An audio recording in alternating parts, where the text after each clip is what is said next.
Hey again, woodworkers.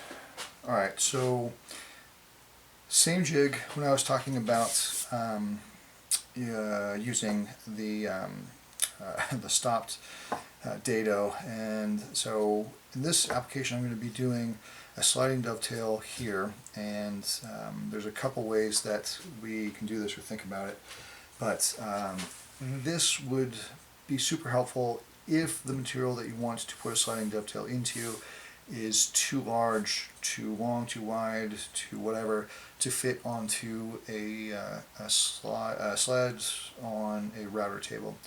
So you're going to run into those situations sometimes you need to bring the tool to the work instead of the work to the tool, and I think this one is definitely one of those situations. So in doing so, the sliding dovetails, I really can't do a double stopped. It can't stop from the front and the back.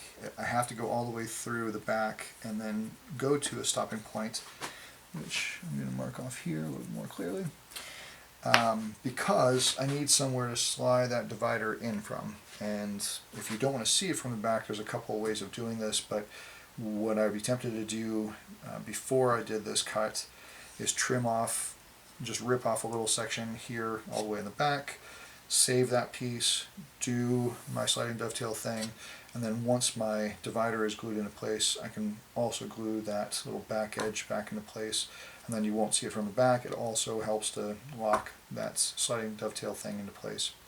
So maybe that's helpful, maybe it's not a big deal to see it from the back. Regardless, the setup of this is not terribly different, but you'll notice what I did here is I had to notch out a section on the jig to know exactly where it is I'm going to be cutting. And this makes my alignment a breeze because I'm going to know if I'm too far left or right. And this is great for the first cut.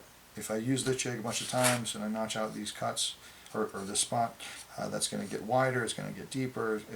So it really only kind of works efficiently on this first one. The other thing you can do is create a center line. Yeah.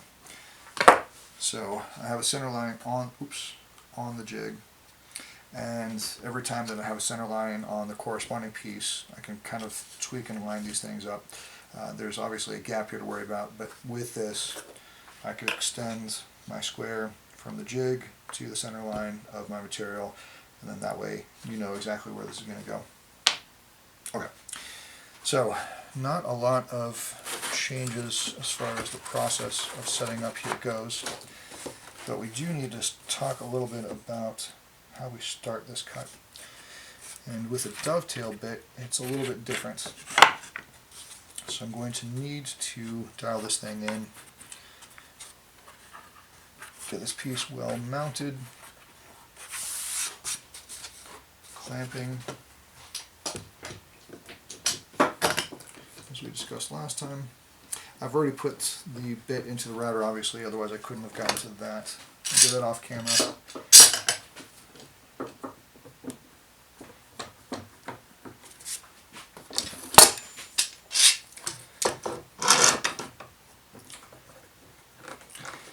Okay, so with the dovetail bit locked in, I've kind of got a situation that is not totally ideal, but it's not bad.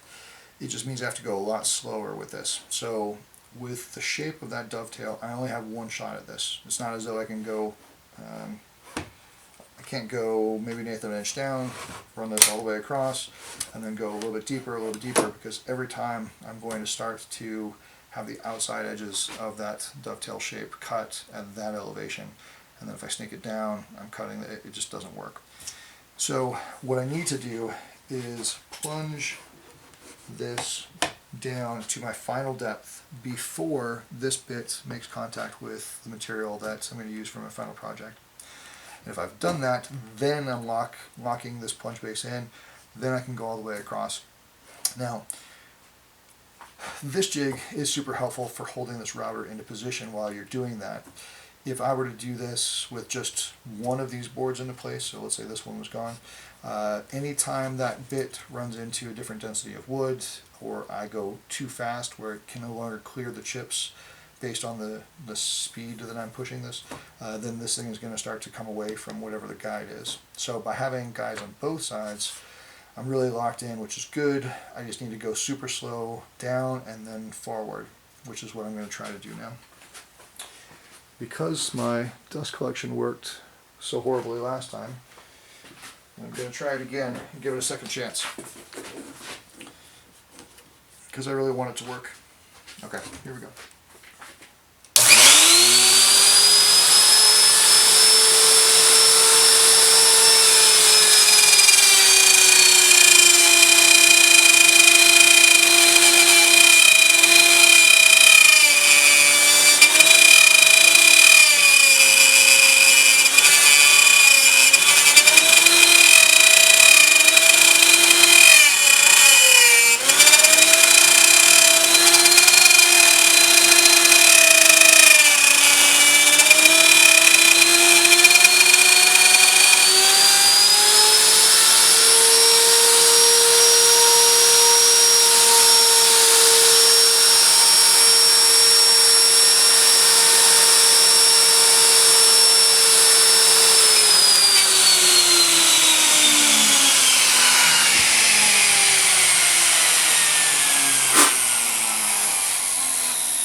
Alright, so I have my dovetail shape.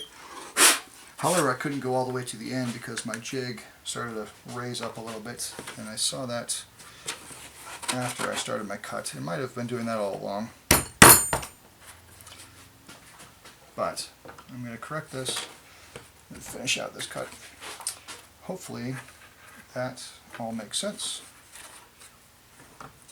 And you'll be able to make one of these jigs and use it forever and ever and ever. Except for sliding dovetails, because apparently those are hard.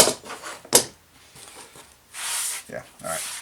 So now that I've corrected that, getting back in, I have to start all the way at the starting position. I can't just drop it in there. I guess I could. I just don't want to.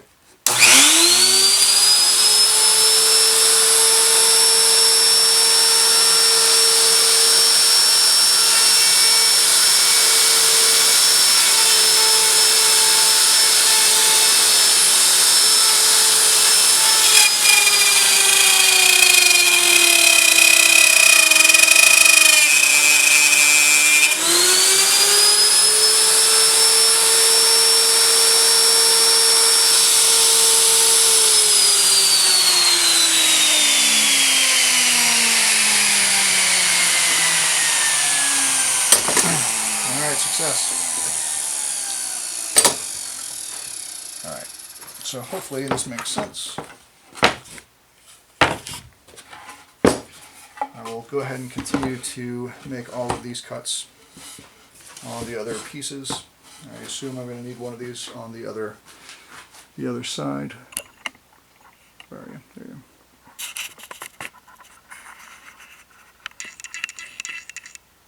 Okay, so once I have this thing in place, I'm good. I'll continue to do the other side, and then after I'm done with this setup, handheld router, that jig, then I'll take out the same bit, mount that to the table saw, the router table. Although that would be much more interesting to watch.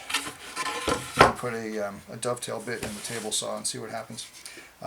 Once this bit goes into the router table, then I'll be able to run the bit all the way across here, and then flip it around all the way across here until this thing fits in.